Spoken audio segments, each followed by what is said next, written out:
êtes le bienvenu à São Paulo. Notre invité dans le cadre du projet de la consécration de l'auteur, qui est mené par Hélio de Seixas Guimarães, Gisèle Venanço et moi-même, Andrea Daer. Et on voudrait te poser quelques questions autour de notre projet et autour de votre livre qui vient d'être publié au Brésil, L'invention de la célébrité, a invenção da celebridade. Bon, une première question concerne un des cas étudiés dans notre projet, qui est celui de Machado de Assis. Écrivain métis, d'origine modeste, il avait connu beaucoup de reconnaissance dans sa vie au Brésil en tant que poète et auteur de théâtre, puis en tant que conteur et romancier. Depuis très jeune, il a participé à des grands cercles littéraires à Rio de Janeiro, et en 1897, il fut le fondateur de l'Académie brésilienne de lettres, dont il fut aussi le président jusqu'à sa mort. Il est placé depuis le XIXe siècle en position centrale dans la vie littéraire et les études littéraires brésiliennes en tant que figure fondamentale des interprétations du Brésil. Par conséquent, les sujets les plus variés ont été projetés sur sa figure, dépassant de loin le phénomène littéraire. Les thèmes mobilisés au travers de Machado de Assis et de son œuvre concernent des questions d'ordre philosophico-existentiel et même psychopathologique, jusqu'aux relations de classe, de race et de genre. Cependant, une question majeure traverse le processus de consécration et de célébrité de Machado de Assis: les tensions entre les dimensions locales et nationales, internationales et universelles. Ces tensions sont présentes dans son œuvre de différentes manières, mais ce qui compte ici, c'est la manière dont elles affectent la construction de sa figure d'écrivain. Voilà, l'exemple de Machado de Assis, dont la projection et la présence au Brésil sont largement supérieures à sa reconnaissance internationale, permet de penser le phénomène de la célébrité en dehors des canons universels ou universalisants qui la rendent possible d'une manière générale. Pourriez-vous commenter certains aspects de cette situation historique en la mettant en parallèle avec celle des célébrités littéraires que vous avez étudiées de plus près, situées dans un contexte évidemment européen? Alors, pour commencer, puisque c'est la première question, j'en profite pour dire que je suis très, très heureux de participer à ce projet et d'être invité dans ce cadre. Et en particulier, justement, parce que j'ai aussi beaucoup à y apprendre. Et le cas de Machado est vraiment intéressant parce que je me suis aperçu en regardant, en lisant davantage, que effectivement j'aurais dû en réalité intégrer Machado dans le livre sur la célébrité. Pourquoi ? Parce que, et là je parle sous le contrôle des spécialistes que vous êtes de Machado, mais il me semble que Machado a fait l'expérience justement de la question de la célébrité dans le contexte de la vie littéraire de Rio au XIXe siècle, d'une façon assez similaire à ce que vivent les écrivains européens de la même époque. Donc là, les similarités me frappent beaucoup.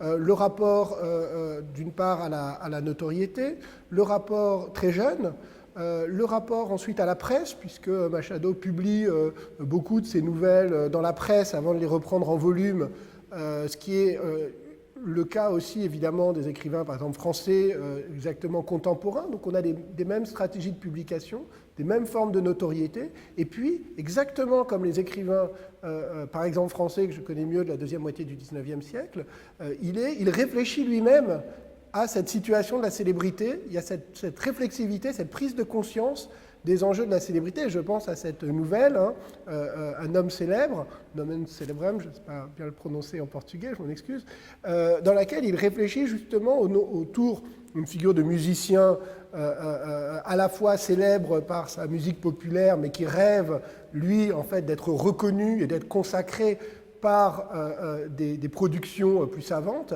Eh bien, il réfléchit finalement à cette contrainte qu'exerce la célébrité et le public, et les attentes du public, c'est-à-dire la figure de l'artiste, donc là c'est le musicien, mais ça pourrait être l'écrivain, qui est partagé entre un désir, ou plus exactement entre le succès populaire d'un côté, qui mène à la célébrité, et de l'autre côté, des exigences artistiques, intellectuelles, qui sont plus élevées, mais qui peut-être apportent en réalité frustration, solitude, désespoir. Et donc, avec beaucoup d'ironie, Machado met en scène ce qui est un phénomène que les écrivains européens observent au même moment autour de la question de la célébrité. Donc là, je crois qu'on peut vraiment l'intégrer à une histoire transnationale des phénomènes de célébrité. Donc ça, c'est le premier point. Et puis, pour répondre aussi à un autre élément de la question, qui était j'ai bien compris, la contradiction, en tout cas la tension entre une reconnaissance, une consécration nationale qui fait de Machado le grand écrivain brésilien, et puis une reconnaissance internationale beaucoup plus faible. Pourquoi on n'a pas eu, comme on a eu avec d'autres écrivains, un phénomène de reconnaissance mondiale, en fait. Alors, c'est difficile de le dire. N'étant pas spécialiste de l'œuvre de Machado, je vais avoir une réponse extérieure, c'est-à-dire une réponse d'ordre de sociologie littéraire. Et là, il y aurait deux manières, à mon avis, de le dire. La première, qui est la plus simple, mais qui a sans doute une grande part de vérité, c'est le fait, tout simplement, de la place du Brésil dans la géopolitique littéraire de la fin du XIXe siècle et du début du XXe siècle. Donc là, on peut se rappeler, en fait, si on applique les modèles, par exemple, le travail de Pascal Casanova sur la République mondiale des lettres, on voit bien que pour passer de la consécration nationale à la consécration mondiale ou globale, il faut appartenir déjà à un pays ou à une langue qui exerce une position de centralité dans l'espace littéraire. On pense évidemment au même moment à des écrivains français comme Victor Hugo, Anatole France, etc., dont la centralité est liée à la place de la France dans l'espace littéraire mondial. Et pas pour rien, par exemple, que la construction de Shakespeare en écrivain universel se soit faite à la fin du XVIIIe siècle, au moment de la montée en puissance de l'Angleterre comme puissance dominante. On pourrait multiplier comme ça les exemples. Et ce qui irait dans ce sens, c'est le fait que le début, pour le coup, de consécration internationale, de reconnaissance internationale de Machado de Assis, c'est ces dernières décennies, je dirais depuis 20 ou 30 ans. En France, c'est assez net, vous avez un processus de publication, de republication et de traduction de Machado qui est important. Aux États-Unis aussi, et qui dépasse le monde littéraire. Et puis, il y aurait peut-être une lecture plus fine qui serait de dire que c'est vraiment une hypothèse, je lance comme ça, mais que le processus même de canonisation de Machado l'a tellement nationalisé qu'il a rendu moins disponible à une reconnaissance internationale. Et notamment parce que le processus brésilien de consécration et de canonisation de Machado a contribué justement à effacer, par exemple, tout ce qui le rattachait à la littérature internationale. Je pense par exemple à l'influence anglaise, qui était très présente, là encore, c'est fait référence aux travaux menés ici, mais qui était très, très, très présente et qui a été un peu estompée, semble-t-il, pour construire une figure vraiment de Machado comme écrivain brésilien. Et du coup, il est possible que ce processus-là, qui est justement celui de la canonisation ici au Brésil, ait rendu plus difficile son appropriation et son universalisation. Une deuxième étude de cas de notre projet de recherche sur la consécration littéraire au Brésil fait référence aux usages de l'image et de l'œuvre de Luis de Camões au XIXe siècle au Brésil, en particulier au moment du tricentenaire de sa mort en 1880. Un des moments décisifs de ces commémorations concerne le choix de l'intellectuel brésilien Joaquim Nabuco comme responsable du discours en l'honneur de Camões. Ce choix a généré un grand conflit entre les Portugais qui organisaient les fêtes et les Brésiliens qui participaient. Les accusations allaient dans le sens d'affirmer que Nabuco gagnerait du prestige au travers de l'œuvre d'un écrivain portugais glorieux comme Camões. Pourriez-vous nous parler un peu de cette idée de transfert de gloire ou peut-être de transfert de prestige?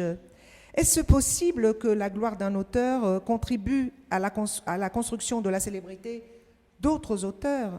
Est-ce possible de penser à la construction de la célébrité à partir d'un capital culturel issu de la gloire d'autrui? Alors je pense que oui, évidemment. On a exactement, donc là, l'épisode que vous évoquez, c'est 1880.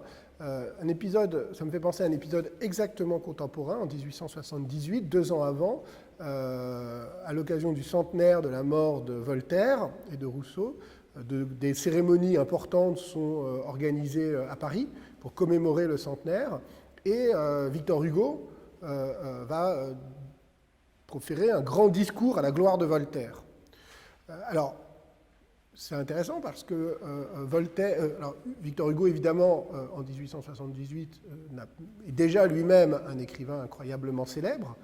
Mais néanmoins, on a un phénomène, au fond, de transfert dans les deux sens, puisqu'il va utiliser la gloire de Voltaire pour réaffirmer sa propre position dans l'espace littéraire.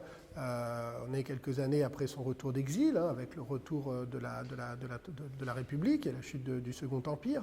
Donc il réaffirme sa figure à la fois littéraire et politique, en utilisant ici l'héritage des Lumières et l'héritage de Voltaire. Et en même temps, il va, d'une certaine manière, relégitimer politiquement la gloire de Voltaire par ces cérémonies. Donc on a ici un double effet. Donc c'est un phénomène assez frappant, assez classique, tout simplement parce que, si on réfléchit, la figure même du grand écrivain national, donc Voltaire pour la France, Camões pour le Portugal, son héritage de la conception même du grand homme, qui est un héritage des théories de la grandeur qui ont émergé au XVIIIe siècle dans l'Europe des Lumières, consistant à associer création artistique ou savante. On peut penser aussi au cas de Newton en Angleterre, figure aussi du grand homme, donc savant ou intellectuel ou artistique. Pour l'Italie, d'ailleurs, ce sera plutôt des artistes, et patrimoine national. Or, ce travail-là, il a été fait à la fois au bénéfice d'écrivains, donc le cas de Shakespeare est très net, mais aussi par des écrivains eux-mêmes. L'invention du grand homme et ce que Jean-Claude Bonnet appelait l'invention du Panthéon en France, mais plus généralement, puisque c'est un phénomène européen, il a été produit par des écrivains, par des hommes de lettres qui ont théorisé cette figure-là. Donc cet échange se fait dans les deux sens. Mais alors, juste pour poursuivre la réflexion, on pourrait dire que par ailleurs, ce jeu des écrivains célèbres avec les grandes gloires du passé, alors souvent se joue comme ça, mais peut passer par un mode tout à fait différent et presque opposé, qui est au fond celui de s'opposer et de critiquer, de dénoncer les gloires patrimoniales et canonisées du passé. Alors, c'est un phénomène moins facilement repérable, plus rare, mais deux exemples qui me viennent à l'esprit parce qu'ils sont assez frappants par leur forme.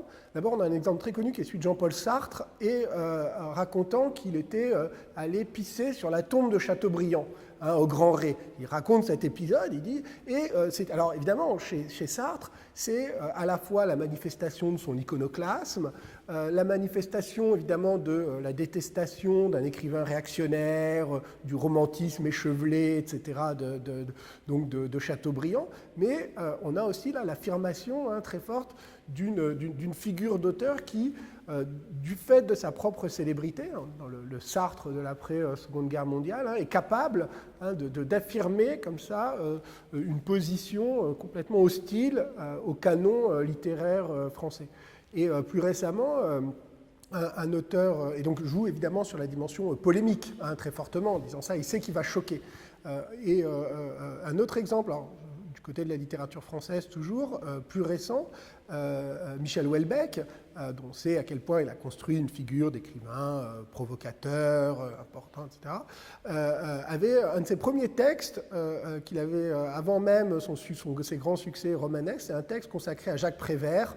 Là aussi, Jacques Prévert, poète français, figure tout à fait légitime de la culture, de la poésie populaire. Il avait écrit un texte qui s'appelait « Jacques Prévert est un con ». je vous laisse traduire en portugais, mais qui était une attaque très brutale, violente, contre Jacques Prévert et sa poésie. Et donc là aussi, c'était une manière de construire une célébrité d'auteur, cette fois non pas en revendiquant et en réutilisant la gloire d'un grand écrivain du passé, mais au contraire en affirmant de manière provocatrice sa capacité de s'inscrire contre le canon littéraire. Voilà. Bon, une troisième partie de cette recherche concerne la consécration littéraire de José d'Anchieta. C'est un jésuite qui a vécu au XVIe siècle au Brésil et qui a été canonisé au XXIe siècle après un long procès inauguré depuis sa mort à la fin du XVIe. À côté de la profusion de discours apologétiques en vue de ce procès controversé de béatification et de canonisation, de nombreuses célébrations ont lieu depuis le XIXe siècle pour rendre hommage à celui qu'on appelle l'apôtre du Brésil. Ces célébrations ont culminé en 1986 avec l'attribution à Anchieta par l'État brésilien du titre de fondateur de la littérature et du théâtre brésilien.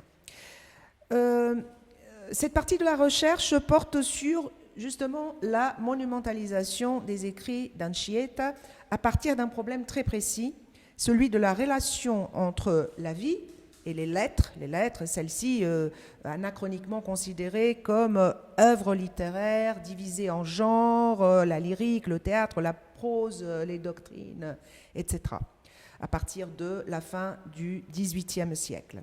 De ce point de départ, deux problèmes corollaires se posent sous l'angle de leurs usages donc romantiques et illuministes. Celui de la relation entre la sainteté et l'inspiration poétique, et celui de la relation entre canon religieux et canon littéraire. Il s'agit de penser, par cette étude de cas, les déplacements qui marquent ces binômes expressément privilégiés dans les usages justement du terme canon, du religieux au littéraire. Deux ordres de production et de réception de discours permettent donc de penser cette question d'une manière archéologique. Le premier, c'est l'ordre des discours biographiques, c'est-à-dire les discours apologétiques qui visent cette double canonisation religieuse et littéraire. Et le second est l'ordre des pratiques, disons, d'autorisation de la monumentalisation littéraire, n'est-ce pas ? Qui s'agit d'abord de la pratique d'authentification des manuscrits sous un angle premièrement mystique et apologétique, et ensuite, dans la logique romantique, post-lumière, de la fétichisation de l'écriture manuscrite.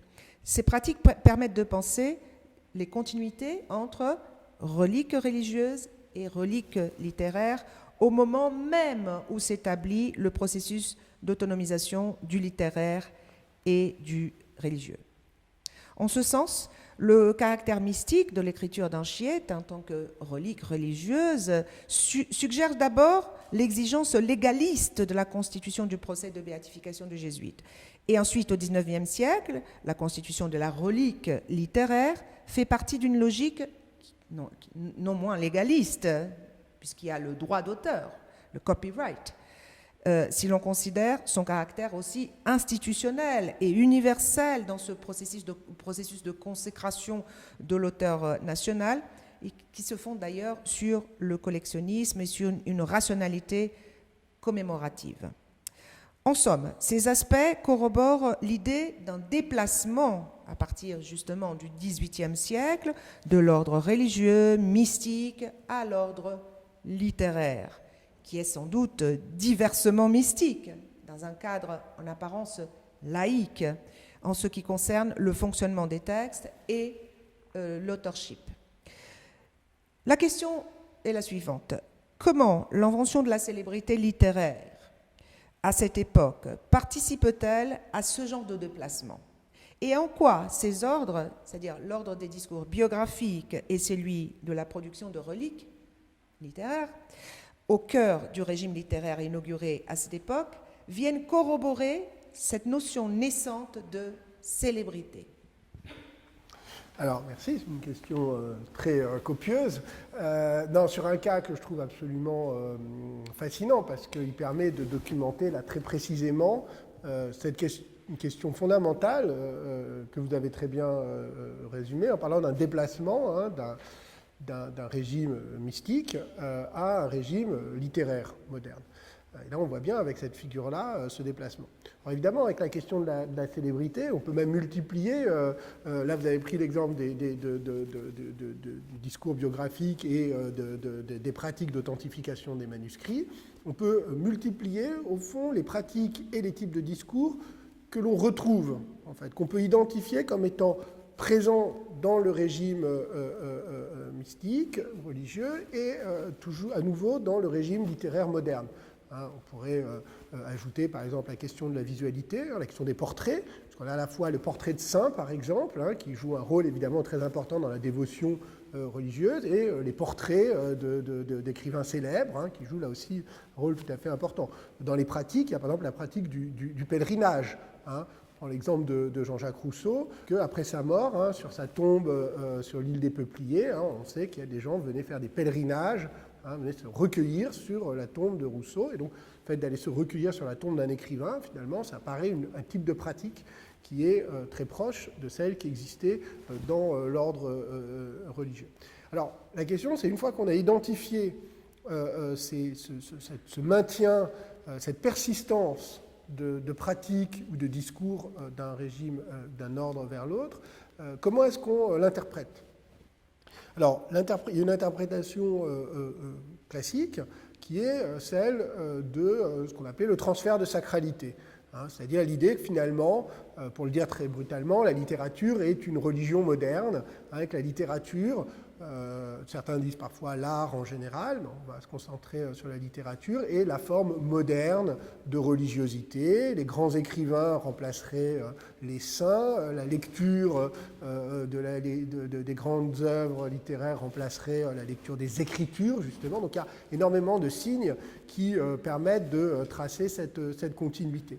Alors, moi, je pense que en tout cas, c'est mon interprétation, je pense que cette lecture, elle est insuffisante parce que, justement, elle rate quelque chose qui est la spécificité, justement, du régime moderne de littérature, qui, néanmoins, a cette grande différence par rapport au régime mystique, c'est de se passer de la transcendance. Et donc à partir du moment où on est dans un régime qui est celle de pratiques immanentes, on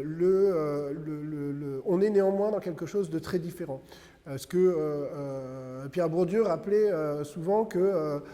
il disait toujours, oui, on compare les musées aux églises. On dit les gens vont dans les musées comme des églises, mais enfin, on n'a jamais vu personne se mettre à prier devant un tableau, se mettre à genoux en attendant, en espérant être directement sauvé par le tableau. Et il disait, si quelqu'un faisait ça dans un musée, on dirait que c'est une erreur de catégorie. Et donc, je pense que c'est vrai, ce serait une erreur de catégorie. Donc, il faut trouver une autre lecture. Alors, il y a l'autre lecture, c'est celle, au contraire, qui insiste sur la séparation.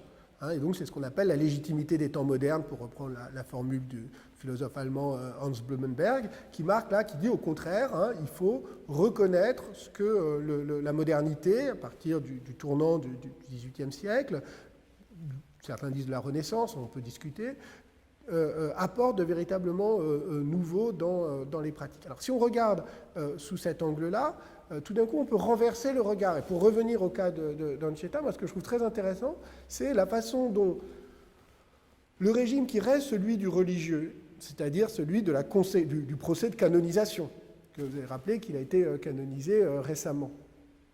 La canonisation, cette fois, non pas métaphorique de la canonisation littéraire, mais la canonisation religieuse par l'Église catholique, elle va elle-même, en réalité, reprendre des éléments qui viennent du régime moderne de littérature. C'est-à-dire le fait que les qualités littéraires, proprement littéraires, des lettres, par exemple, des écrits d'Anchieta, vont devenir des arguments au service d'un procès de canonisation proprement religieux. Et donc, si on regarde ça sous cet angle, tout d'un coup, on inverse le regard. Ce n'est plus la persistance du religieux et de pratiques ou de discours religieux dans le monde moderne, c'est une sorte de colonisation du religieux par le régime moderne de monumentalisation littéraire. Et c'est un phénomène en réalité qui est très large et dont on voit très bien qu'il, par exemple, il porte aussi sur tous les écrits antérieurs au régime moderne de littérature. C'est vrai, là, c'est le cas d'Anchieta pour la littérature mystique, mais on peut prendre d'autres exemples, par exemple les écritures politiques du début de la période moderne ou du Moyen-Âge, dont il n'est pas du tout évident qu'ils avaient une vocation littéraire, et les considérer aujourd'hui, les faire rentrer dans le canon littéraire, je pense par exemple en France aux Mémoires du cardinal de Retz, pour prendre un exemple, les considérer comme des textes littéraires, d'une certaine manière, c'est une forme de colonisation des écrits du passé par un modèle théorique qui est celui de la littérature. Et a fortiori, par exemple, beaucoup de spécialistes de la littérature ancienne considèrent que penser Homère, par exemple, comme un écrivain, ou l'Iliade et l'Odyssée comme des œuvres littéraires, c'est vraiment leur faire une violence à la nature même de ces poèmes qui étaient d'abord faits pour être pris dans des rituels en fait, de profération orale et qui étaient très différents de ce qu'on appelle aujourd'hui littérature. Donc voilà, c'est pour dire que, à mon avis, le cas là d'Anchieta est très intéressant parce qu'il permet d'éprouver en fait ces deux grands types d'analyse.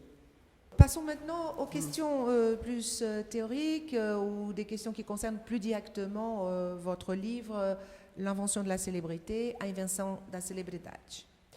Bon, l'invention de la célébrité est sans doute liée à l'avènement de la conception dite moderne de littérature ou même belles lettres, qui retrouveront à partir de la seconde moitié du XVIIIe siècle leur définition fondée sur trois piliers qui sont corollaires: l'originalité de l'œuvre, le marché des biens lettrés et la conception psychologique de l'auteur.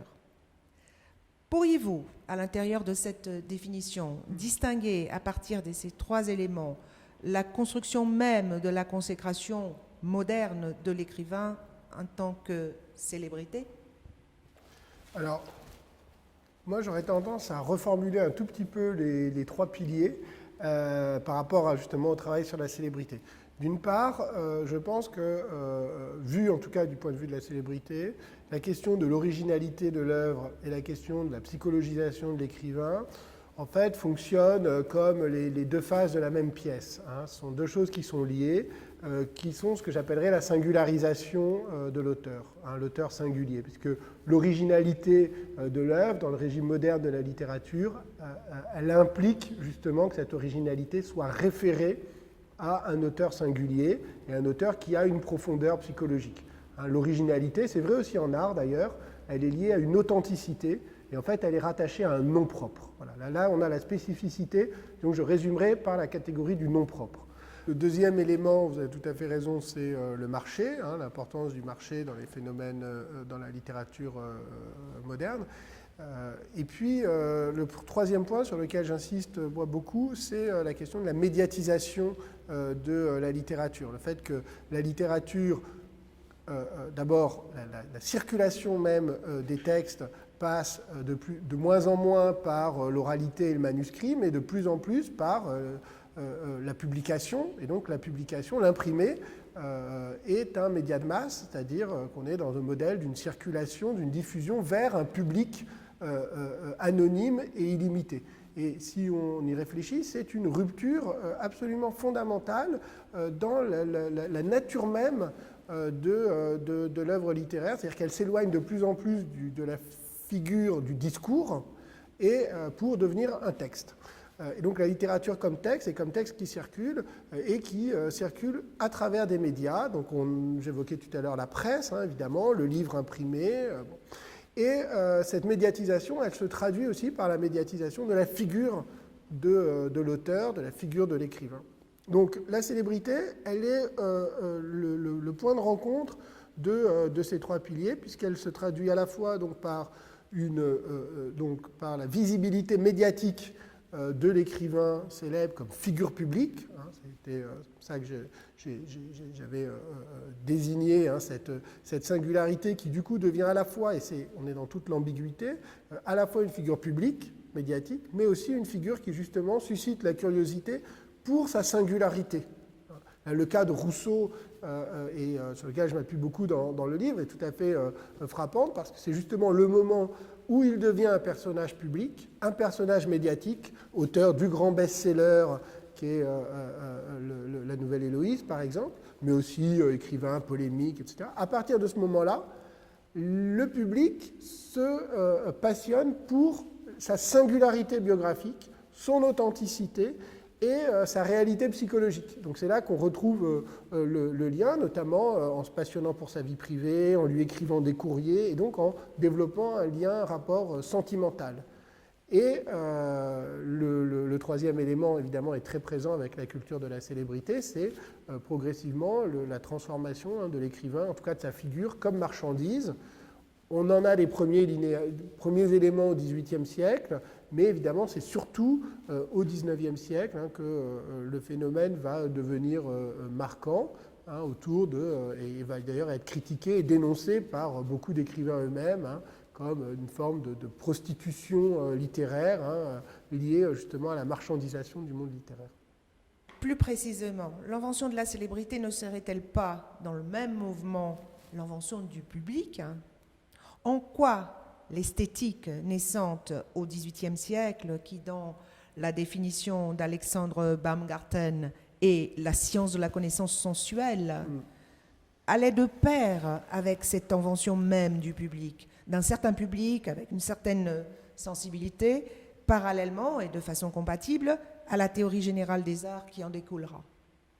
Oui, alors c'est une question importante, c'est-à-dire qu'effectivement, il n'y a pas de célébrité sans public. La célébrité, elle implique le public, or trop souvent, on a tendance, en tout cas les historiens ont eu tendance à considérer les publics, surtout le public au XVIIIe et XIXe siècle, comme sous une forme rationnelle. C'est-à-dire le public, ce serait une certaine capacité d'argumentation opposée justement à l'État, notamment.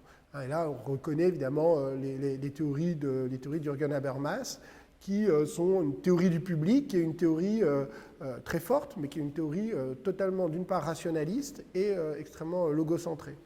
Or, dans votre question, ce que vous pointez, c'est l'importance d'un régime sensible de la littérature et des arts, et ça, je crois que c'est très important.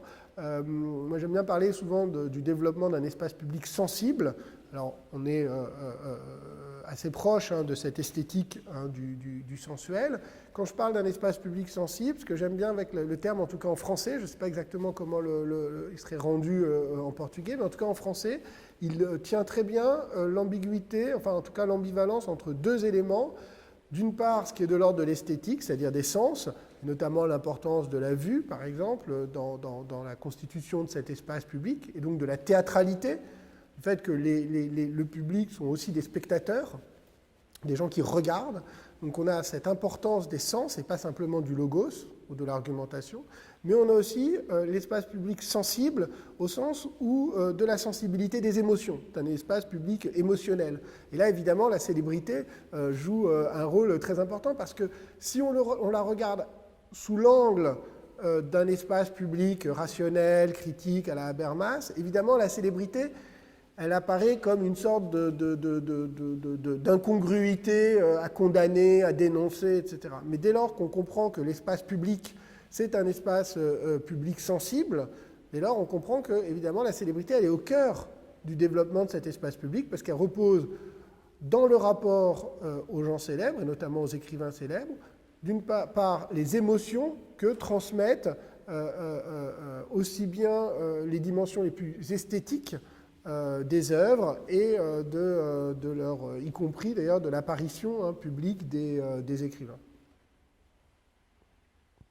Au XXe siècle, cette notion d'auteur comme psychologie, liée à l'originalité de l'œuvre dont il est le propriétaire unique, a été remise en question. La mort de l'auteur, déclarée par Roland Barthes, ou la fonction auteur, définie par Foucault, sont des marques dans l'ordre du discours qui rappellent l'instabilité d'une notion qui soutenait des pratiques et qui autorisait des discours, y compris ceux qui nous intéressent les plus, les discours fictionnels, la littérature. Je cite Foucault dans « Qu'est-ce qu'un auteur ?» Comment l'auteur s'est individualisé dans une culture comme la nôtre Quel statut on lui a donné? À partir de quel moment, par exemple, on s'est mis à faire des recherches d'authenticité et d'attribution? Dans quel système de valorisation de l'auteur a été pris? À quel moment on a commencé à raconter la vie, non plus des héros, mais des auteurs? Comment s'est instaurée cette catégorie fondamentale de la critique, l'homme et l'œuvre? Tout cela mériterait à coup sûr d'être analysé. Je voudrais pour l'instant envisager le seul rapport du texte à l'auteur, la manière dont le texte pointe vers cette figure qui lui est extérieure et intérieure, en apparence du moins. Et voilà notre question. En quoi l'étude du phénomène de la célébrité, en tant que symptôme et à la fois moteur de cette relation particulière entre l'auteur et le texte, pourrait-elle répondre aujourd'hui à cette remise en question de la notion forte d'auteur?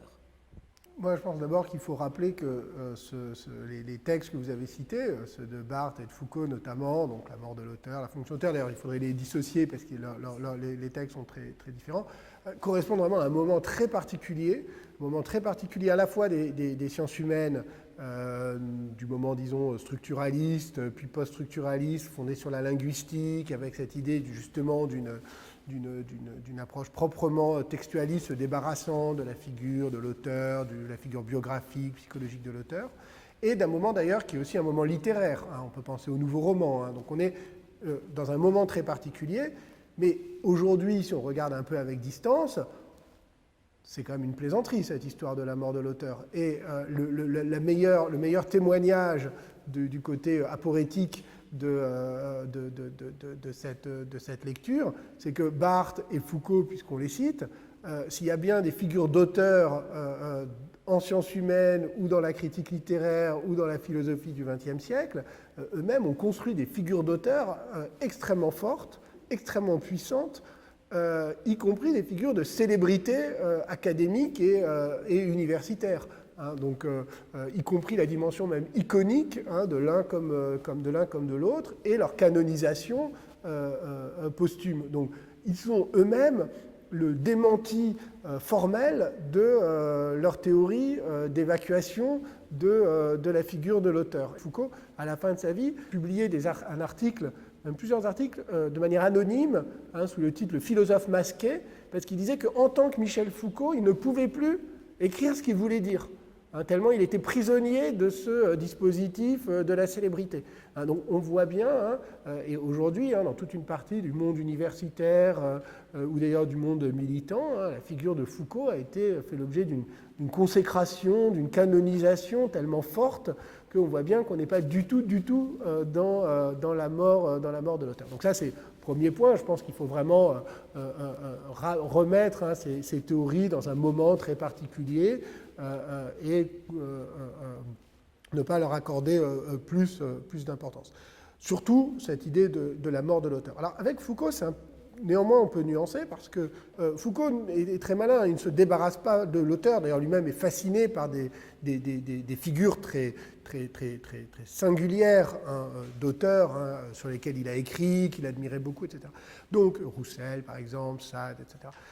Mais en revanche, là, il essaye d'identifier, il dit très ponctuellement cette fonction auteur par rapport à d'autres. Alors, si on voulait aller dans ce sens-là, moi, ce qui me semble intéressant, c'est qu'avec la célébrité, on pourrait rajouter une fonction auteur. On pourrait dire que la célébrité, c'est aussi une fonction auteur, mais au lieu d'être la fonction d'attribution juridique des œuvres par le droit d'auteur ou d'attribution pénale, c'est la fonction biographique de l'auteur. Et effectivement, le régime moderne d'auteur a besoin d'attribuer des textes à des auteurs, non seulement pour les classer ou les catégoriser, c'est la catégorie d'œuvres, non seulement pour les réprimer ou les censurer, mais aussi pour pouvoir, à travers les œuvres, aller vers des auteurs singuliers et biographiques. Donc, au fond, on pourrait élargir la catégorie de la fonction auteur qui permet de comprendre non pas la mort de l'auteur, mais son inverse, c'est-à-dire le fait que dans le régime moderne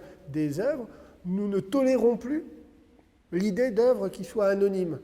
Et on le voit bien avec les auteurs qui essayent d'échapper à cette identification, à cette identité biographique, psychologique, par exemple en se cachant, en publiant anonymement, en publiant sous pseudonyme, eh bien ils font l'objet de véritables traques pour essayer de découvrir leur identité, ce qui montre bien que le régime moderne de la littérature, loin d'avoir décrété la mort de l'auteur, comme auraient voulu certains théoriciens, au contraire fonctionne sur une fonction biographique de l'auteur qui est extrêmement puissante.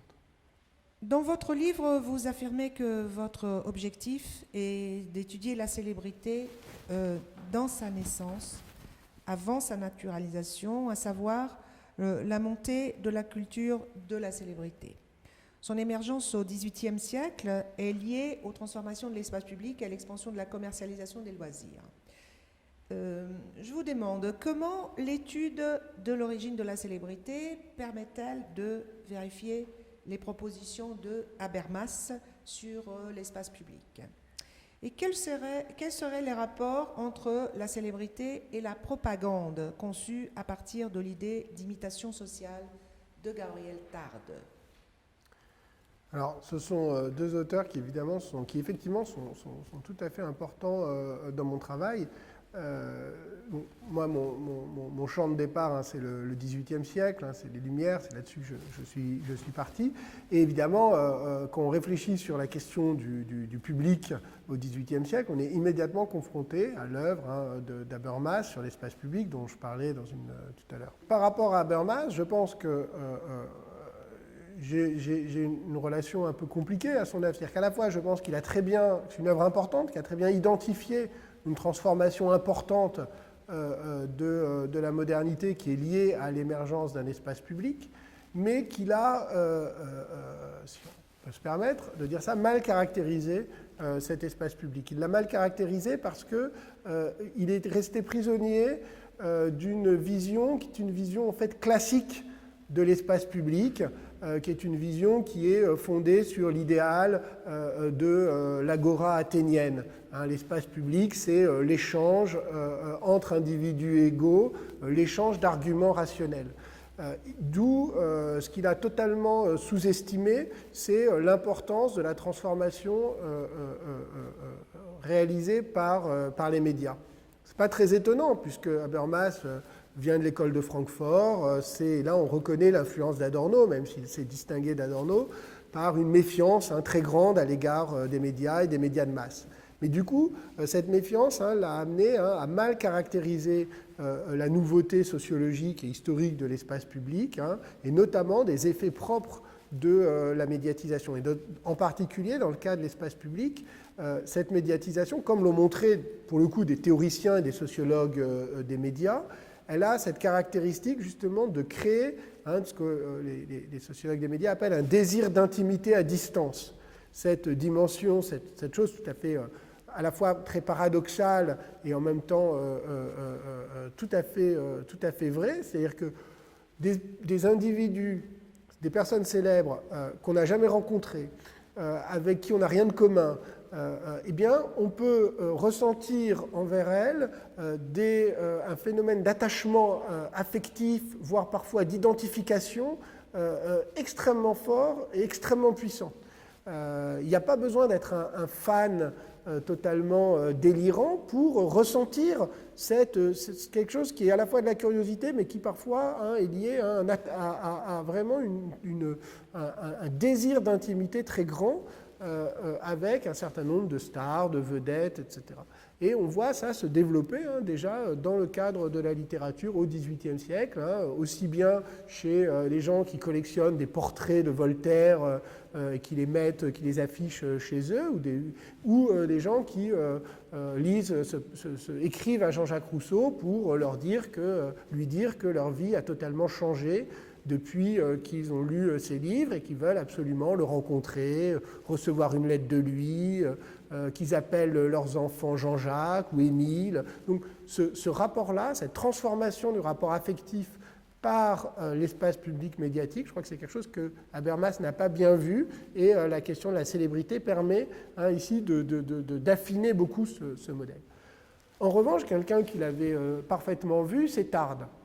notamment dans un texte qui pour moi est tout à fait fondamental, qui s'appelle L'opinion et la foule, qui est une réflexion justement sur la constitution médiatique des publics. Tarde, évidemment, ce qui l'intéressait, il écrit au tout début du XXe siècle, c'est les journaux. Il est au moment de développement de la presse de masse et il est fasciné par la façon dont les journaux constituent les publics. La grande idée de Tarde, c'est que le public ne préexiste pas à la presse ou aux médias, mais que les publics existent à travers l'action des médias et des journaux. Qu'est-ce qui définit un public pour Tarde? Le public, c'est l'ensemble des gens qui lisent le même journal au même moment et qui ont conscience de lire le même journal au même moment, c'est-à-dire de s'intéresser aux mêmes choses au même moment. C'est un modèle extrêmement puissant si vous réfléchissez par exemple à l'importance du direct à la télévision. Pourquoi est-ce qu'on aime un événement le suivre en direct? C'est à la fois parce que c'est ce qui est en train de se passer, mais parce qu'on a conscience de faire partie d'un collectif de gens qui regardent la même chose au même moment. Et donc cette capacité des médias à créer une temporalité qui fait exister des publics est extrêmement forte. Alors après, votre question pointait la question de la propagande. Il y a deux manières de lire Tarde. On peut lire Tarde sous l'angle de la propagande et donc sous l'angle de l'influence que les médias exercent sur les publics. Lui-même était très inquiet, par exemple, du rôle des éditorialistes, avec cette idée que les éditorialistes pouvaient comme ça faire rentrer dans la tête du public toute une série d'idées. Mais chez Tarde, on a une autre lecture possible. En fait, Tarde hésite beaucoup sur le rôle, le rapport des journaux au public. Tarde, il a aussi cette idée très intéressante, qui est qu'en réalité, c'est l'inverse. Ce sont les publics qui influencent les médias. Et il dit qu'effectivement, il montre bien qu'il y a des journaux, par exemple, qui ne cherchent pas à influencer le public, mais plutôt à offrir au public ce que le public attend, ce dont le public est demandeur. Et aujourd'hui, c'est quelque chose qu'on voit bien. C'est très difficile de savoir si le public est influencé par les médias ou si les médias anticipent les attentes du public. Il y a beaucoup d'enquêtes, notamment des sociologues des médias, par exemple aux États-Unis, qui montrent que des journaux changent de position politique, par exemple, simplement parce qu'ils voient leurs recettes publicitaires diminuer, les ventes diminuer, etc. Donc de ce point de vue, on peut aussi inverser les choses pour ne pas avoir une vision trop unilatérale des médias qui influencent le public, mais de médias qui, notamment en raison des contraintes économiques qui pèsent sur eux, sont obligés de suivre le public. Il y a une coïncidence temporelle entre l'expansion du roman, en particulier le roman sentimental, et l'émergence de la culture de la célébrité, deux phénomènes du milieu du XVIIIe siècle. Dans les deux cas, les enjeux tournent autour de la capacité de percevoir l'intimité du personnage ou de la célébrité. En tenant compte du développement de la culture de la célébrité à partir justement du XVIIIe siècle, de la conquête des nouveaux médias dont vous parlez, tels le cinéma ou la télévision au XXe siècle et maintenant l'Internet au XXIe siècle, pourriez-vous définir le rôle du visualisme, peut-être du voyeurisme dans la culture de la célébrité, dans cette longue durée? Alors, donc c'est une des choses qui m'avait beaucoup intéressé en travaillant sur le XVIIIe siècle, c'est de voir qu'un genre littéraire nouveau, le roman, ce qu'on appelait le roman sentimental, avait beaucoup contribué au développement de la culture de la célébrité en habituant justement le public à l'idée d'empathie envers la vie ordinaire d'individus. Alors d'abord de personnages de fiction, puis progressivement de personnages réels. Donc si on réfléchit ne serait-ce qu'à l'évolution du terme de héros, entre le héros classique dont on va s'intéresser à ses faits et gestes héroïques, donc notamment dans le modèle de l'épopée, au héros comme personnage de roman, qui parfois n'a plus grand-chose d'héroïque au sens traditionnel du terme. On voit bien que la littérature, et notamment le roman sentimental, a produit une capacité justement d'intimité, de désir d'intimité avec des personnages lointains, des personnages avec qui on n'a pas de contact direct, qu'ils soient des personnages de fiction ou des personnages réels, mais d'une certaine manière fictionnalisés par la sphère médiatique. Alors, évidemment, aujourd'hui, la sphère médiatique, elle est d'abord une sphère de la visualité, c'est-à-dire que l'omniprésence des écrans, de la télévision, évidemment de l'Internet, des images, etc., fait qu'on est passé d'une sphère médiatique qui était celle de l'imprimé, de l'écrit, à une sphère médiatique de l'image. Et donc, la culture de la célébrité, elle s'en ressent. C'est-à-dire qu'évidemment, elle passe aujourd'hui davantage par des posters, par des vidéos, des photos, etc., beaucoup plus que par la littérature. Alors, on en a déjà des traces au XVIIIe siècle.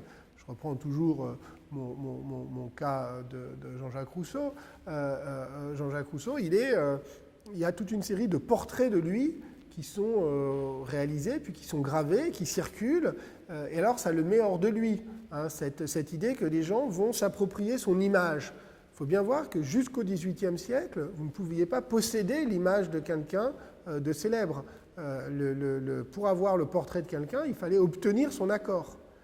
Donc à partir du développement d'un marché de l'image et du visuel au XVIIIe siècle, n'importe qui, par exemple à Londres ou à Paris, peut aller acheter un portrait de Jean-Jacques Rousseau ou de toute autre personnalité politique, littéraire. Donc, c'est déjà un phénomène très nouveau qui va permettre au public de traduire ce désir d'intimité dont je parlais par le fait de regarder, donc d'avoir, on peut appeler effectivement un voyeurisme, et donc la visibilité de ces personnes célèbres. Alors, ça a pris un essor absolument considérable avec la transformation, avec l'expansion des médias audiovisuels, donc le cinéma, la photographie au milieu du XIXe siècle, puis le cinéma, car évidemment le cinéma a créé un moment d'intensification intense, de grande intensification de la culture de la célébrité au début du XXe siècle, et puis ensuite avec la télévision.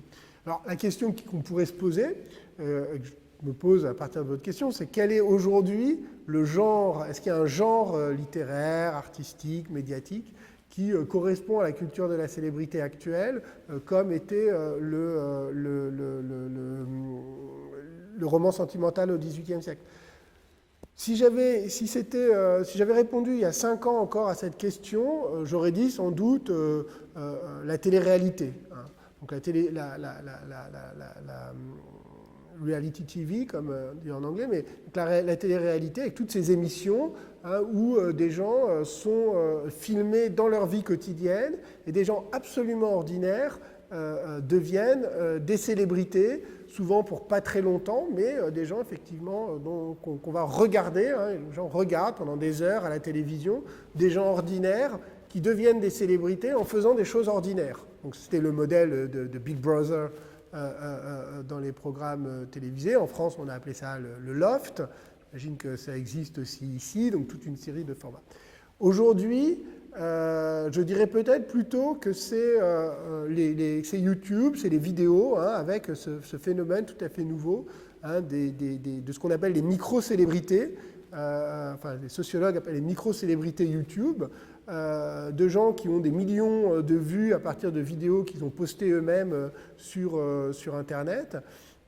Souvent, c'est des célébrités peu durables, mais qui sont très intenses dans des groupes tout à fait limités. Donc ça a deux spécificités, ça a deux transformations. D'une part, c'est que ça se passe des grands médias de diffusion traditionnels. Donc les gens peuvent devenir des célébrités en mettant eux-mêmes des vidéos, donc ils ne sont plus dépendants des grandes entreprises de médias. Et deuxièmement, on peut avoir des gens qui sont à la fois très célèbres, mais qui ne sont pas connus du grand public.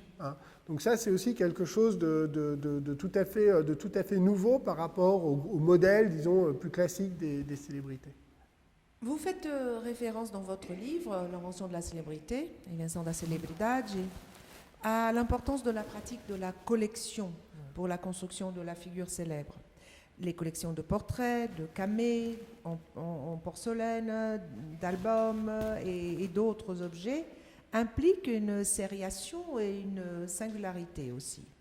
Il s'agit de rassembler des objets, généralement produits ou reproductibles en série, qui deviennent uniques lorsqu'ils sont intégrés à un ensemble qui doit aussi se démarquer comme unique, de par son contenu ou sa présentation même. Pourriez-vous nous parler de l'importance justement du collectionnisme dans son caractère paradoxal entre série et singularité, entre vérité et unité, en tant que mécanisme de renforcement de la célébrité? Oui, alors je pense qu'il faudrait distinguer deux types de collections. De ce point de vue-là, il y a la collection, il y a ce qui relève d'objets ayant appartenu effectivement à, par exemple, un écrivain célèbre.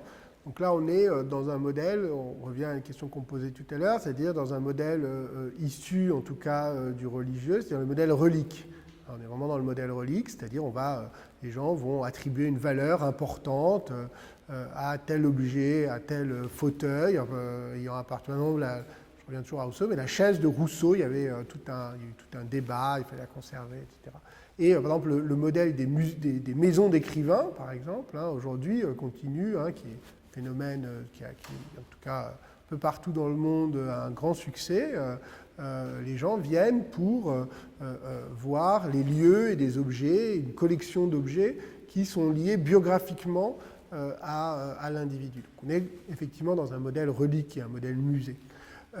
L'autre, il y a une autre forme de série d'objets, qu'on appelle des collections d'une certaine manière, qui sont cette fois des objets qui ont été fabriqués à partir notamment de l'image de l'auteur. Et là, je pense à quelque chose qui se développe dès le XVIIIe siècle, qui sont toutes ces statuettes, petits bustes, images.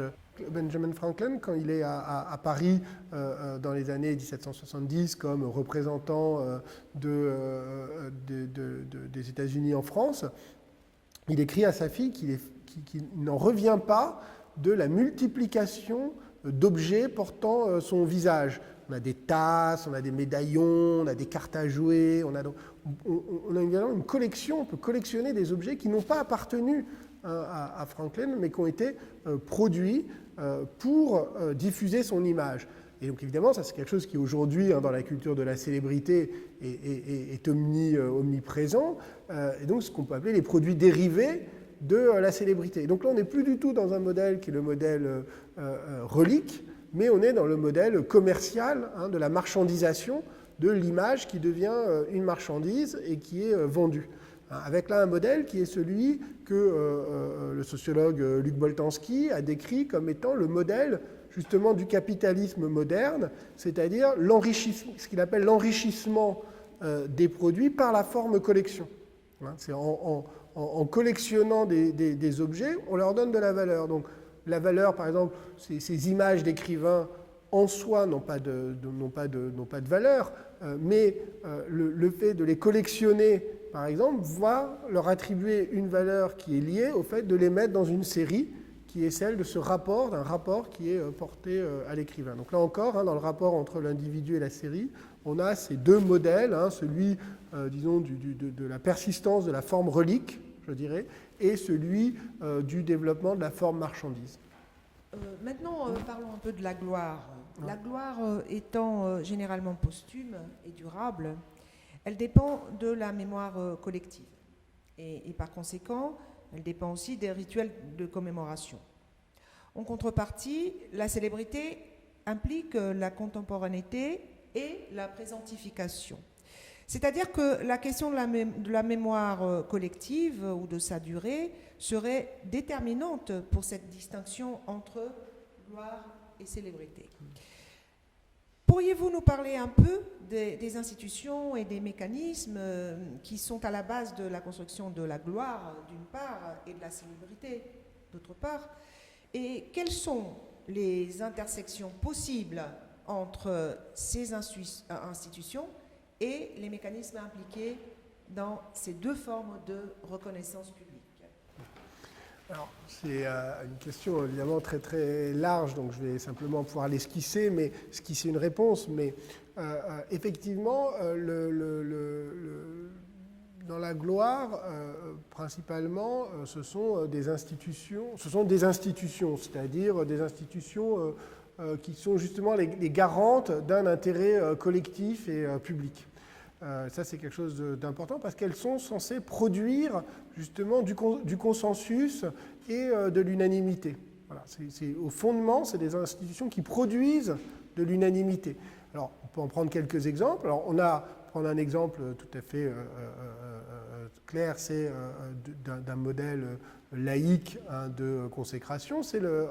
En France, c'est la panthéonisation, l'entrée au Panthéon.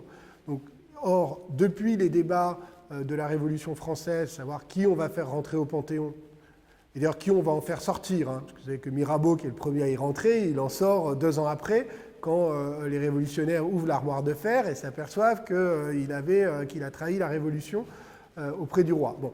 Mais donc, il faut des débats. Il y a un grand débat pour savoir si on va faire rentrer Descartes ou pas au Panthéon. Finalement, ça échoue. Donc, au moment de la Révolution française, on fait rentrer Voltaire, on fait rentrer Rousseau, mais Descartes, il ne peut pas rentrer au Panthéon parce qu'il n'est pas encore temps d'obtenir l'unanimité. Et régulièrement, ces débats sont rejoués et rebattus. Et encore là, ces dernières années, on a eu des grands débats en France pour savoir qui doit rentrer au Panthéon. Bon, le Panthéon, voilà un modèle, en tout cas en France, dans les institutions françaises et culture française, de production comme ça d'une gloire nationale. L'autre grande institution, depuis au moins le milieu du XIXe siècle, c'est l'institution scolaire. L'institution scolaire, elle joue évidemment un rôle absolument essentiel pour ce qui est de la gloire littéraire. Et par exemple, c'est intéressant parce que si on prend Voltaire, on a sa consécration politique, en fait, par la panthéonisation dès la Révolution, sa consécration littéraire et politique par les autres hommes de lettres. Il faut attendre, effectivement, comme je disais tout à l'heure, 1878, la Troisième République, pour avoir cette très forte reconnaissance. Et la reconnaissance proprement scolaire, elle va venir même encore un peu plus tard. C'est vraiment au tournant du 19e et du 20e siècle que progressivement les écrivains du XVIIIe siècle, notamment Voltaire, vont être mis au même plan que les grands classiques du XVIIe siècle. Alors que tout au long du XIXe siècle, évidemment, c'est Bossuet, c'est Boileau, c'est les grands écrivains du XVIIe siècle qui sont la gloire littéraire de la nation. Donc ça, c'est pour la gloire. Pour la célébrité, évidemment, l'institution principale, ça je l'ai déjà dit plusieurs fois, sont les médias. Donc la presse, puis aujourd'hui la télévision, l'Internet. Et eux, leur but n'est pas de produire de l'unanimité et du consensus, mais au contraire de produire de la curiosité, c'est-à-dire de l'attention. Les médias, on est dans une économie de l'attention. Et donc cette attention, évidemment, elle va être faiblement suscitée par l'unanimité et le consensus. En revanche, elle est suscitée par quoi? Elle est suscitée par l'inverse. Elle est suscitée par la polémique, par la controverse, par la dissension, c'est pour ça que par la singularité. Donc c'est pour ça que très souvent la célébrité elle va reposer sur des dynamismes très différents. Le scandale nourrit la célébrité, alors qu'au contraire il nuit à la gloire. Donc dernier élément pour répondre un peu à votre question, c'est qu'il faut essayer de comprendre comment est-ce qu'on passe de la célébrité du vivant à la gloire posthume.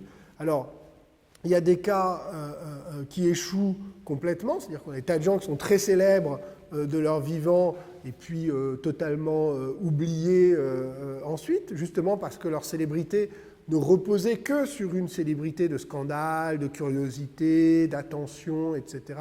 et a été ensuite tout à fait oubliée. On pourrait évidemment citer, en tant que 18e, je pourrais citer toute une série de célébrités littéraires du XVIIIe siècle. Certains sont évoqués dans le livre et qui aujourd'hui ne bénéficient d'aucune gloire quelconque. On a le phénomène complètement inverse, qui est le phénomène, pour appeler du poète maudit. Donc le poète maudit, c'est celui qui, de son vivant, est méconnu, négligé, et qui ensuite va connaître une glorification posthume. Alors là, l'exemple le plus canonique, célèbre, ce n'est pas un exemple d'écrivain, mais il y a des exemples d'écrivains, mais c'est un exemple de peintre, c'est Van Gogh, évidemment, au point même que, d'ailleurs, c'est un mythe un peu exagéré, mais il n'empêche que voilà, on a une figure typique de la gloire.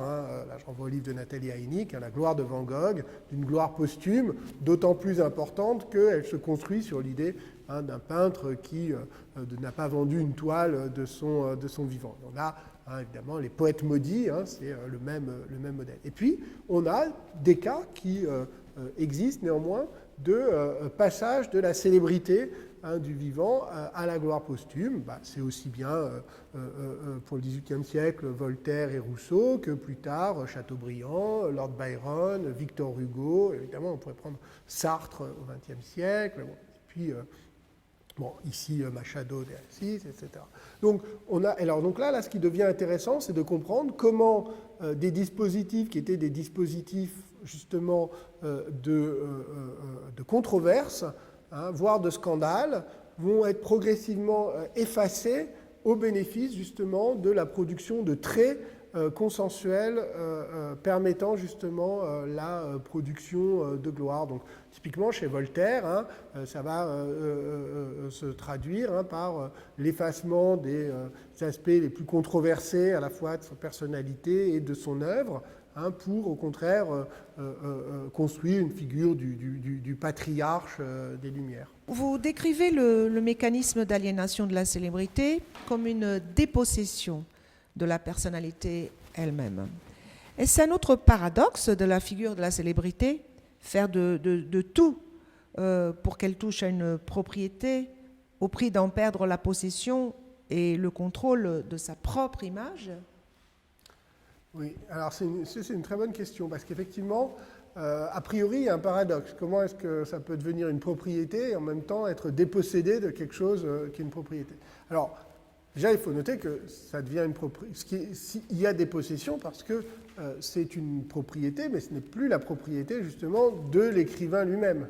C'est la propriété, alors, d'une part, de toute une série d'intermédiaires, de producteurs. C'est là qu'il faut introduire de manière très importante le fait que la célébrité n'est pas un rapport direct de la personne célèbre avec un public, mais qu'elle fait intervenir toute une série d'intermédiaires, donc les éditeurs, les journaux, plus tard les agents littéraires, les impresarios, etc. etc.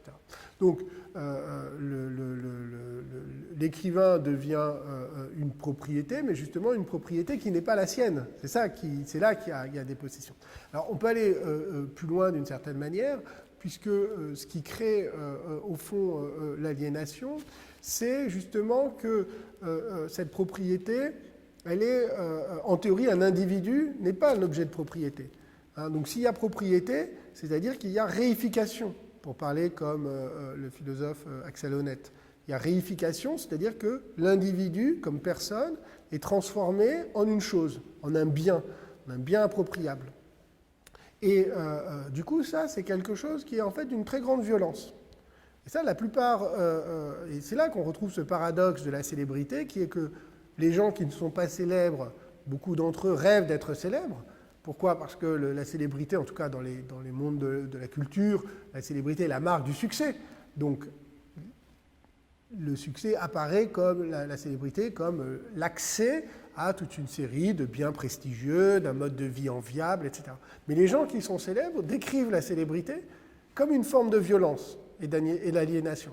Donc si on veut prendre au sérieux cette critique, il faut comprendre effectivement cet effet de réification, c'est-à-dire de déshumanisation au fond pour les individus, puisqu'ils ont l'impression qu'ils sont ramenés à quelque chose qui n'est pas eux-mêmes, qui n'est pas la singularité d'un individu, mais un objet, une marchandise, que les gens peuvent s'approprier un peu comme ils le veulent, et sur lesquels ils n'ont plus directement de contact, parce qu'ils ne peuvent plus agir sur la perception que les autres ont de leur individualité. C'est pour ça que ce qui se développe en réaction à ces formes d'appropriation de la personne, c'est la notion d'authenticité.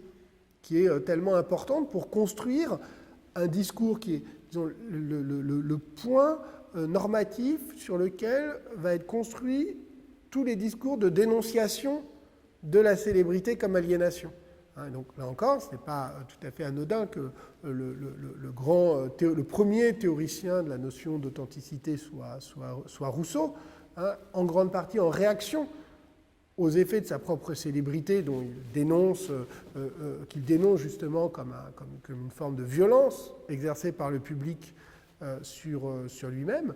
Et le romantisme va justement développer cette idée d'un moi intérieur, d'un moi authentique, opposé justement à ces figures publiques, marchandes, qui circulent dans l'espace public. Mais, et c'est là que ça devient très intéressant, parce qu'en fait ça devient très tordu, c'est que justement cette authenticité, elle va devenir un très puissant vecteur d'identification à la personne célèbre. Rousseau, c'est justement parce qu'il clame son authenticité personnelle que les gens vont s'attacher à lui. Et donc plus il clame son authenticité, plus il devient célèbre, plus les gens veulent le rencontrer, et donc ça l'oblige à aller de rupture en rupture.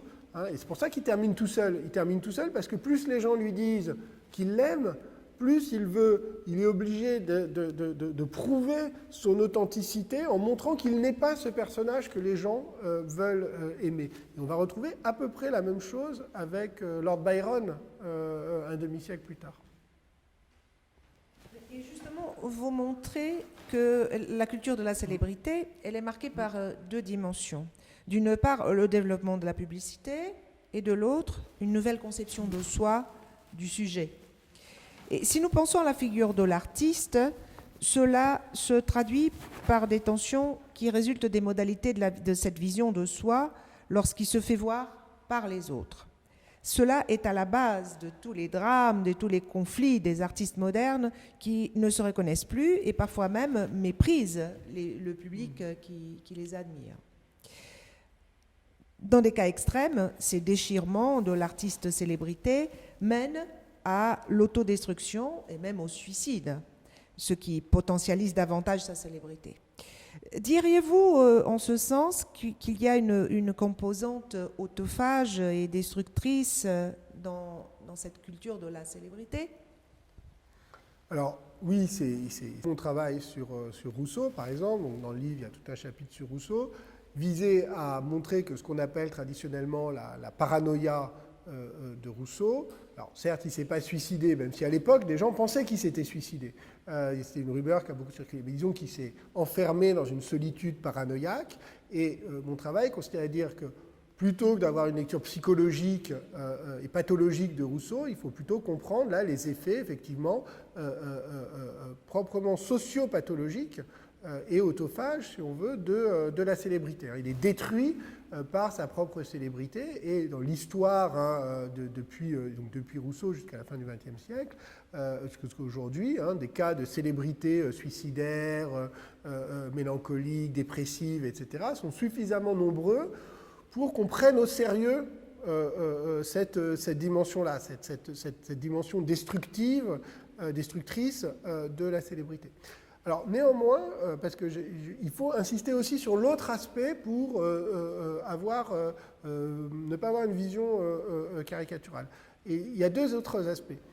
D'une part, pour avoir une vision qui ne soit pas juste négative de la culture de la célébrité. D'une part, il y a aussi toute une série d'individus qui savent finalement jouer de manière beaucoup plus sereine, voire positive, de la culture de la célébrité, pour justement renforcer leur visibilité, leur profit, leur œuvre.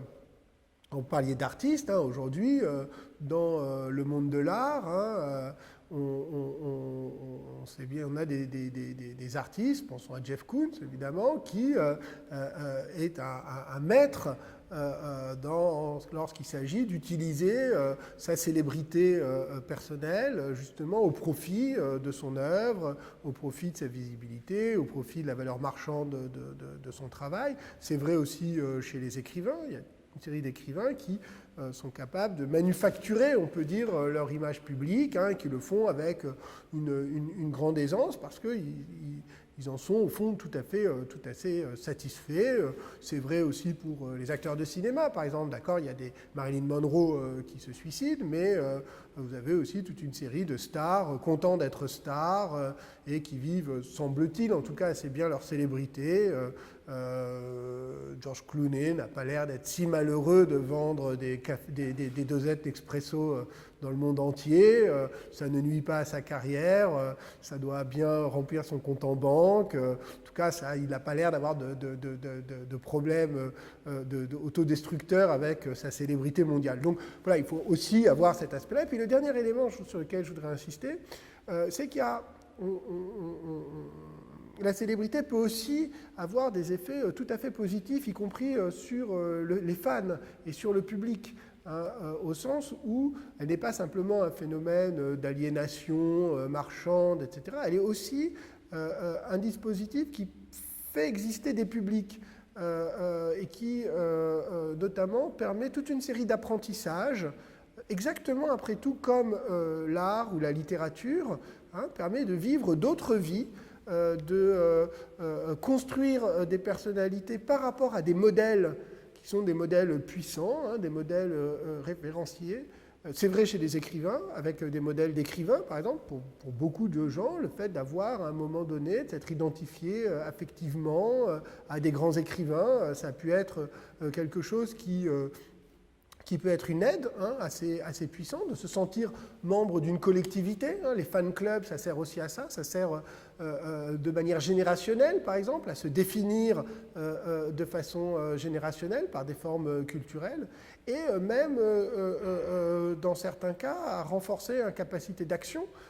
Aujourd'hui, par exemple, certaines stars du showbiz, du R&B, etc., pensons à Beyoncé, par exemple, construit un modèle de femme noire puissante, qui réussit, qui aussi a une capacité en tant que femme à imposer sa volonté, qui est, alors ce que la sociologie aujourd'hui on appelle l'empowerment, hein, mais qui produit dans le public, hein, une transformation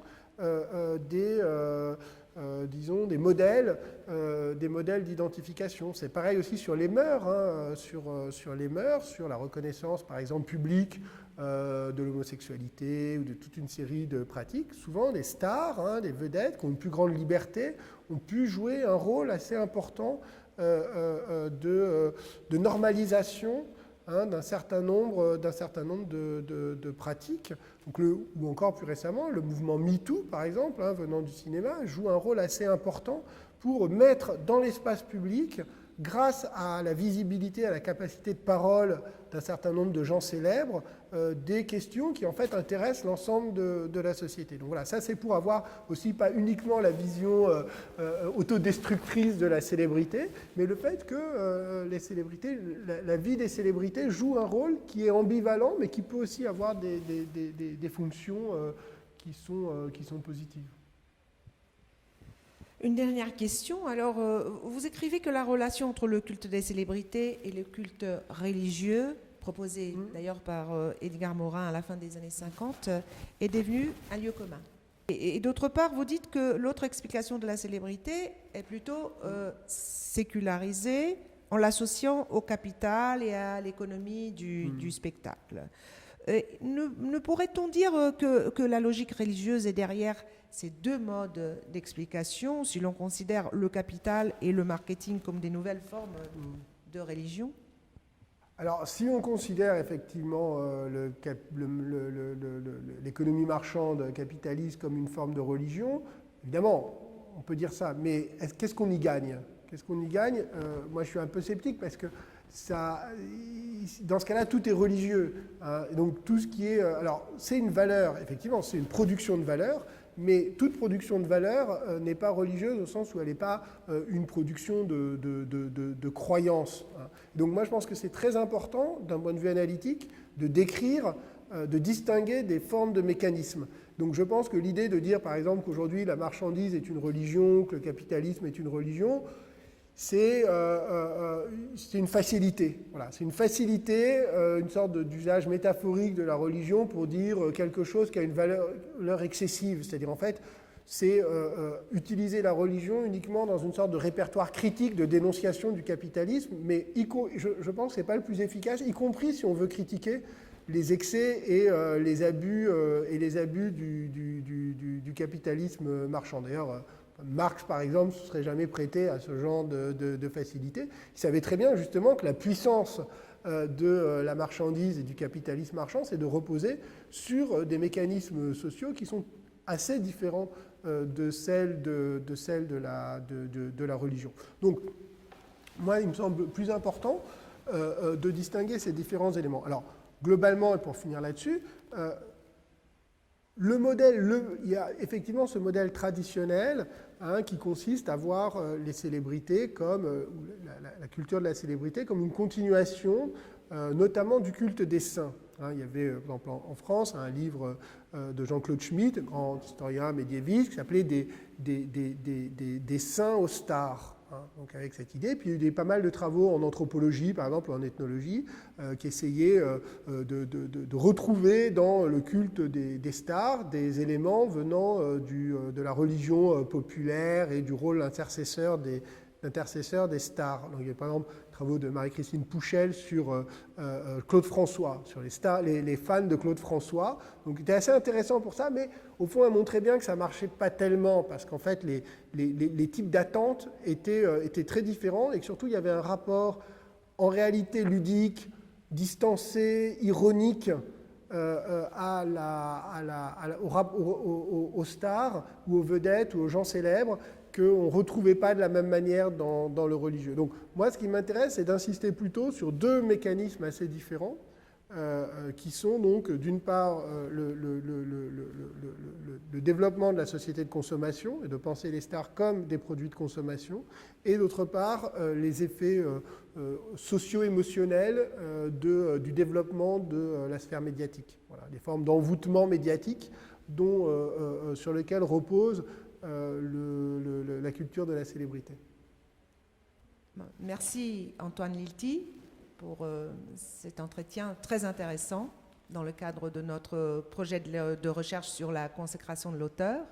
Et on invite tous ceux qui vous écoutent à lire le livre L'invention de la célébrité, A Invenção da Celebridade. Muito obrigada. Merci beaucoup, merci à vous. Muito obrigado.